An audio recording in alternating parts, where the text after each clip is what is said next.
കർത്താവിൽ പ്രിയപ്പെട്ടവരെ, ദൈവകൃപയാൽ നാം ആരംഭിച്ച ഈ വർഷത്തിൻ്റെ അവസാന മാസത്തിലേക്ക് എത്തിച്ചേർന്നിരിക്കുകയാണല്ലോ. അതോടൊപ്പം നമ്മുടെ കർത്താവിൻ്റെ ജനന പെരുന്നാളിനോട് അനുബന്ധമായി വചന കേൾവിക്കും ആരാധനയ്ക്കുമായി ഒരുങ്ങിക്കൊണ്ടിരിക്കുന്ന കാലം. ഈ നാളുകളെ അറിയിപ്പുകളുടെ കാലവും ആഗമനത്തിൻ്റെ നാളുകളും എന്നൊക്കെയാണല്ലോ പൊതുവെ നമ്മൾ അനുസ്മരിക്കാറുള്ളത്. ഈ തരുണത്തിൽ ഡിസംബർ മാസം 15-ാം തീയതി ജോസഫിനോടുള്ള അറിയിപ്പിൻ്റെ ദിനമായും ജോസഫ് ദൈവജനത്തിന് ശിഷ്യത്വത്തിൻ്റെ മാതൃക, Joseph the model of discipleship for the people of God എന്ന വിഷയത്തിൻ്റെ അടിസ്ഥാനത്തിലുമത്രേ വേദഭാഗങ്ങൾ നമ്മളുടെ ചിന്തയ്ക്ക് ആധാരമായി ക്രമപ്പെടുത്തിയിരിക്കുന്നത്. ഈ തരുണത്തിൽ സുവിശേഷ വേദഭാഗമായ വിശുദ്ധ മത്തായി എഴുതിയ സുവിശേഷം 1-ാമത്തെ അധ്യായത്തിൻ്റെ 18 മുതൽ 23 വരെയുള്ള വാക്യങ്ങളാണ്.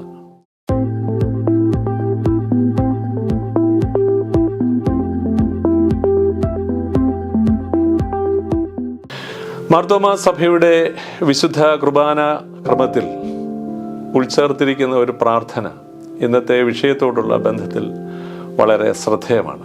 അതിപ്രകാരമാണ്: മണ്ണിൽ നിന്നുള്ള നിന്ദ്യമായ മൺകട്ട ഞാനായിരിക്കെ നിന്റെ ദിവ്യ രഹസ്യങ്ങളുടെ ശുശ്രൂഷയ്ക്ക് എന്നെ നീ യോഗ്യനാക്കി തീർക്കുകയും മേലുള്ള ഉന്നതങ്ങളിൽ നിന്റെ ശ്രേഷ്ഠത്വത്തെ സ്തുതിക്കുന്ന ക്രോബേന്മാരോടും നിനക്ക് കാദീശ പാടുന്ന ശ്രാഭേന്മാരോടും കൂടെ നിനക്ക് സ്തുതി പാടുവാൻ എനിക്ക് നീ കൃപ നൽകുകയും ചെയ്തിരിക്കുന്നുവല്ലോ. മനുഷ്യവർഗത്തെയും പ്രപഞ്ചത്തെയും വീണ്ടെടുത്ത് രക്ഷിക്കുന്ന ദൈവത്തിൻ്റെ മഹത്തായ പ്രവർത്തനത്തിൽ ദൈവം എല്ലാ കാലത്തും തൻ്റെ കരങ്ങൾക്ക് വിധേയപ്പെടുന്ന ആളുകളെ തെരഞ്ഞെടുത്ത് ഉപയോഗിച്ചതായിട്ട് നാം മനസ്സിലാക്കുന്നു. ദൈവകൃപയോട് പ്രതികരിക്കുന്ന മനുഷ്യ മനോഭാവം ഈ തരുണത്തിൽ നാം ശ്രദ്ധിച്ചാൽ വേദപുസ്തകം കൈകാര്യം ചെയ്യുന്ന ഒരു സുപ്രധാന ചർച്ചാ വിഷയം തന്നെയാണ്. അബ്രഹാം വിശ്വാസികളുടെ പിതാവെന്ന പദവിയിലേക്ക് ഉയർത്തപ്പെടുന്നത് ഈ വഴിയിൽ നില കൊണ്ടതുകൊണ്ടാണ്. ദൈവ ബന്ധത്തിലുള്ള തെരഞ്ഞെടുപ്പുകൾ അബ്രഹാമിനെ കൊണ്ടുവന്നെത്തിക്കുന്നത് മമ്രയുടെ തോപ്പിലും ദൈവിക വാഗ്ദത്തങ്ങളുടെ സ്വീകരണത്തിലുമാണ്. എന്നാൽ ഭൗതികതയുടെ മാനദണ്ഡം അബ്രഹാമിന് ഒപ്പം യാത്ര ചെയ്യുന്ന ലോത്തിന് സമ്മാനിച്ചത് സോദോം ഗോമോറയും അഗ്നിയുമാണ്. ദൈവിക ന്യായവും നിശ്ചയങ്ങളും അംഗീകരിച്ച് നീതിയുടെ വഴികളിൽ നിലകൊള്ളുന്നവരാണ് ദൈവത്തിൻ്റെ അഭിഷിക്തർ. അവരുടെ കാലടികൾ കാക്കുന്നതിന് ദൈവം എല്ലായ്പ്പോഴും ജാഗരൂകനാണ്. ദൈവത്തിൻ്റെ കാവലാണ് ഈ തരുണത്തിൽ നാം ശ്രദ്ധിച്ചാൽ അവരുടെ ശുശ്രൂഷയ്ക്കും ജീവിതാനുഭവങ്ങൾക്കും ശക്തി പകർന്നത്. വേദഭാഗത്തേക്ക് നമ്മുടെ ശ്രദ്ധയെ തിരിച്ചാൽ ലോക രക്ഷകനായ ക്രിസ്തുവിന് ജന്മമേകുന്ന തിരുക്കുടുംബം നവീകരണ സ്വഭാവമുള്ള ഒരു കുടുംബത്തിൻ്റെ ഉത്തമ മാതൃകയായിട്ടാണ് നിലകൊള്ളുന്നത്. ഈ തരുണത്തിൽ തിരുക്കുടുംബത്തിൽ നിന്നും മാതൃകകൾ ഉൾക്കൊള്ളുന്ന ഏതൊരു കുടുംബവും നിരന്തരം നവീകരിക്കപ്പെടേണ്ടത് ആവശ്യമാകുന്നു എന്ന ഒരു ചിന്ത പ്രാരംഭമായി തന്നെ നമുക്ക് ലഭിക്കുന്നുണ്ട്. വേദഭാഗം നാം ശ്രദ്ധിച്ചാൽ നസ്രയത്തിലെ കുടുംബത്തിൻ്റെ ഗ്രഹനാഥൻ ജോസഫ് ആയിരുന്നു. വാക്യം 19 നമ്മുടെ ശ്രദ്ധ തിരിച്ചാൽ അത് കാണാവുന്നതാണ്. അവളുടെ ഭർത്താവായ ജോസഫ് നീതിമാനാകൊണ്ടും അവൾക്ക് ലോക അപവാദം വരുത്തുവാൻ അവന് മനസ്സില്ലായിക്കൊണ്ടും അവളെ ഗൂഢമായി ഉപേക്ഷിപ്പാൻ ഭാവിച്ചു എന്നാണ് അവിടെ എഴുതിയിരിക്കുന്നത്. ആരാണ് നീതിമാൻ? ഒരർത്ഥത്തിൽ മാനുഷിക മൂല്യങ്ങൾ കാത്തു സൂക്ഷിക്കുന്ന ഒരാളാണ് ജോസഫ്. ഈ വിധത്തിൽ നമ്മുടെ ചിന്തയെ നാം ശ്രദ്ധിച്ചു കഴിഞ്ഞാൽ പ്രമാണത്തേക്കാൾ പ്രാണന് വില കൽപ്പിക്കുന്ന ഒരുവനായിട്ടാണ് ജോസഫിനെ ഈ സംഭവത്തിലൂടെ നമുക്ക് കാണുന്നതിന് സാധിക്കുന്നത്. പ്രമാണപ്രകാരം കൂടി വരുന്നതിന് മുൻപ് ഒരു കുഞ്ഞിനെ ജന്മം നൽകുവാനായി ഒരു സ്ത്രീ തയ്യാറാകുമ്പോൾ ന്യായമായും അവൾക്കുള്ള വിധി എന്ന് പറയുന്നത് കല്ലെറിയപ്പെടണം, അങ്ങനെ അവളുടെ ജീവിതം പര്യവസാനത്തിലേക്ക് എത്തണം എന്നുള്ളതാണ്. എന്നാൽ അതിൽ നിന്നൊക്കെ വ്യത്യസ്തമായി ദൈവത്തിൻ്റെ പദ്ധതിക്കനുസരിച്ചുള്ള ഒരു ക്രമീകരണം ഈ വേദഭാഗത്തും ജോസഫിനും മറിയയ്ക്കും ലഭിക്കുന്നതിനാൽ പരിശുദ്ധാത്മാവിനാൽ ഗർഭിണിയായ മറിയയുടെ മേൽ കുറ്റാരോപണം നടത്തി ഉപേക്ഷിക്കുവാൻ അല്ലെങ്കിൽ കല്ലെറിയുവാൻ ഒരുക്കം നടത്തുന്ന ഒരാളായിട്ടല്ല ജോസഫിനെ ചിത്രീകരിച്ചിരിക്കുന്നത്. അതിനേക്കാൾ ഉപരിയായി മാനുഷിക മൂല്യങ്ങൾ കാത്തു സൂക്ഷിക്കുന്ന ഒരാളായിട്ട്, പ്രമാണത്തേക്കാൾ പ്രാണനെ സംരക്ഷിക്കേണ്ടതിൻ്റെ ആവശ്യം ദൈവപദ്ധതിയിൽ ഉൾച്ചേർത്തിരിക്കുന്നത് മനസ്സിലാക്കിയ എന്നൊരാളായിട്ടാണ് ജോസഫിനെ കാണാൻ സാധിക്കുന്നത്. ഇത്തരുണത്തിൽ മറിയയ്ക്ക് താങ്ങും തണലുമായി നിൽക്കുന്ന ഒരാളാണ് ജോസഫ്. ജോസഫിന് നീതി എന്നത് ഒരു വാക്കായിരുന്നില്ല, മറിച്ചൊരു പ്രവൃത്തി മാത്രമായിരുന്നു. ഇത്തരണത്തിൽ ലോകത്തിന്റെ രക്ഷയ്ക്കായി പിറന്നവന്റെ രക്ഷകനായിരിക്കാൻ ഭാഗ്യവും പദവിയും ഉത്തരവാദിത്വവും ലഭിച്ച ഒരു വ്യക്തിയായിരുന്നു ജോസഫ്.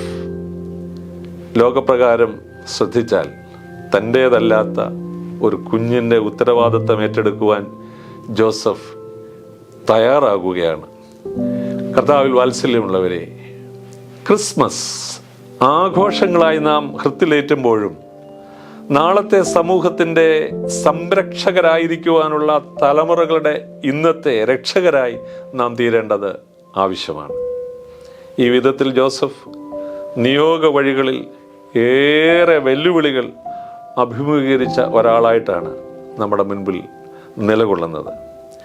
ഗ്രാമീണ കന്യകയെ ദൈവം തിരഞ്ഞെടുത്തപ്പോൾ അവൾക്ക് ലഭിച്ച ദൈവിക അരുളപ്പാട് നാം ശ്രദ്ധിച്ചാൽ ദൈവം തമ്പുരാന്റെ ഇടപെടലിൽ ഇങ്ങനെയാണ് ഉൾച്ചാർത്തിരിക്കുന്നത്: കൃപ ലഭിച്ചവളെ നിനക്ക് വന്ദനം.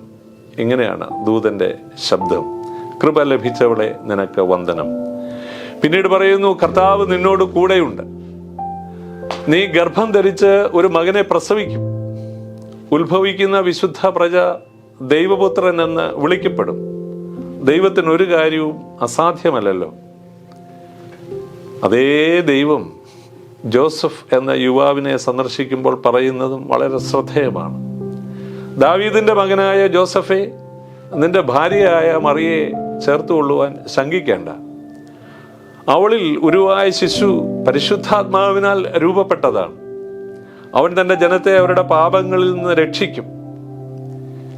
ഇത്തരണത്തിലുള്ള ചിന്തകൾ നമ്മൾ വളരെ ആത്മാർത്ഥമായി വേദഭാഗത്തോടും വിഷയാടിസ്ഥാനത്തിലും ചിന്തിച്ചാൽ ഈ നിയോഗങ്ങളും തെരഞ്ഞെടുപ്പുകളും ക്രിസ്മസ് നാളുകളായ ഈ ദിനങ്ങളിൽ നമുക്ക് എന്തൊക്കെ സന്ദേശമാണ് നൽകുന്നത്?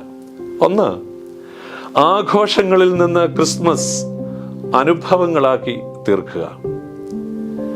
ആഘോഷങ്ങളിൽ നിന്ന് ക്രിസ്മസ് ദൈവ ഉദ്ദേശത്തിൻ്റെ അനുഭവമാക്കി നമ്മുടെ ജീവിതത്തിൽ തീർക്കുവാനായിട്ടുള്ള ഒരു ആഹ്വാനം.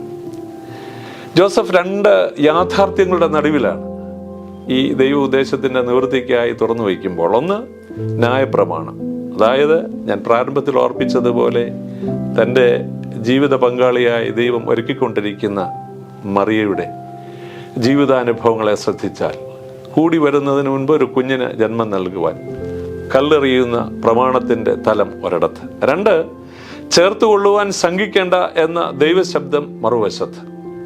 ഇവിടെയാണ് വിഷയാടിസ്ഥാനത്തിൽ ജോസഫ് നമുക്ക് മാതൃകയായി തീരുന്നത്. ദൈവിക പ്രമാണം കാത്തു സൂക്ഷിക്കുന്നതിൽ മാത്രമല്ല, ഒപ്പം ദൈവം ആഗ്രഹിക്കുന്ന വിധം കടപ്പാടുകൾ ഏറ്റെടുക്കുന്നതും നിർവഹിക്കുന്നതും ദൈവനീതിയാണ്. ഒരിക്കൽ കൂടി പങ്കുവയ്ക്കട്ടെ, ദൈവ പ്രമാണം കാത്തു സൂക്ഷിക്കുന്നതിൽ മാത്രമല്ല, ഒപ്പം ദൈവം ആഗ്രഹിക്കും വിധം കടപ്പാടുകൾ ഏറ്റെടുക്കുന്നതും നിർവഹിക്കുന്നതും ദൈവനീതിയാണ്. അതായത് നീതിയും കടപ്പാടും ഒന്നിച്ചപ്പോൾ കരുതലും സ്നേഹവും അവിടെ വെളിപ്പെടുകയാണ്. 24-ാമത്തെ വാക്യത്തിലേക്ക് നമ്മളുടെ ശ്രദ്ധയെ തിരിച്ചാൽ അവിടെ ഇങ്ങനെയാണ് രേഖപ്പെടുത്തിയിരിക്കുന്നത്: ജോസഫ് ഉറക്കം ഉണർന്നു. പിന്നീട് ഒരു വാക്കൂടെ പരിചയപ്പെടുത്താം: ചേർത്തുകൊണ്ടു. ഉറക്കമുണർന്നു, ചേർത്തുകൊണ്ടു. രണ്ട് കാര്യങ്ങൾ ഇവിടെയും ജോസഫ് നമുക്ക് സമ്മാനിക്കുകയാണ്. അവിടെ വാചാലതയില്ല, സംശയമില്ല, മറിച്ച് ദൈവഹിതം നിറവേറ്റപ്പെടുവാനുള്ള തീരുമാനങ്ങൾക്ക് ജോസഫ് ഇവിടെ തന്നെ സമർപ്പിക്കുകയാണ്. ചേർത്തുകൊണ്ടു എന്ന 24-ാം വാക്യത്തിലെ പ്രയോഗം സാധ്യമാണെങ്കിലും ഒരർത്ഥത്തിൽ അത്ര എളുപ്പമായ കാര്യമല്ല. ഇത് ദൈവിക സമർപ്പണത്തിൻ്റെ പൂർണ്ണതയാണ് ഇവിടെ വാക്കിത്തരിക. അടിസ്ഥാനമില്ലാത്തതും നിസ്സാരവുമായ എത്രയോ കാര്യങ്ങളുടെ പേരിലാണ് കുടുംബ ബന്ധങ്ങൾ ശിഥിലമായി പോകുന്നത്. നീതിയും ന്യായവും കിട്ടാതെ ഒട്ടനവധി ആളുകൾ കോടതികൾ കയറിയിറങ്ങുന്നു. കുടുംബ ബന്ധങ്ങളുടെ തകർച്ച ശക്തിപ്പെട്ടുകൊണ്ടിരിക്കുന്ന കാലത്തിൽ ജോസഫ് നമുക്ക് നൽകുന്ന സന്ദേശം നമ്മൾ വളരെയധികം ശ്രദ്ധിക്കേണ്ടതാണ്. ദൈവം തമ്പുരാൻ്റെ പ്രമാണം നമ്മുടെ ഹൃത്തിൽ ഉള്ളപ്പോൾ തന്നെയും കർത്താവ് ആഗ്രഹിക്കുന്ന നീതിയും കടപ്പാടും നമ്മുടെ ഈ ക്രിസ്തീയ ജീവിതത്തിൽ നാം മനഃപൂർവ്വമായി ഏറ്റെടുക്കുകയും അതരുണത്തിൽ വളരെ തന്മയത്വത്തോടുകൂടെ മാനുഷിക മൂല്യങ്ങൾക്ക് വില കൽപ്പിക്കുകയും പ്രാണനെ സംരക്ഷിക്കുവാൻ ആഗ്രഹിക്കുന്ന ദൈവിക പ്രമാണങ്ങളിൽ നമ്മെ തന്നെ സമർപ്പിച്ച് ഏറ്റവും ശാന്തവും അനുഗ്രഹകരവുമായ ഒരു ജീവിതം സഭയിലൂടെ, ദേശത്തിലൂടെ, കുടുംബാന്തരീക്ഷത്തിലൂടെ, ജീവിതാനുഭവങ്ങളിലൂടെ നിറവേറ്റുവാൻ ദൈവകരങ്ങളിൽ നമ്മെ തന്നെ സമർപ്പിക്കാം. കർത്താവ് അതിന് നമ്മെ സഹായിക്കുകയും ശക്തീകരിക്കുകയും ചെയ്യുമാറാകട്ടെ. ആമേൻ.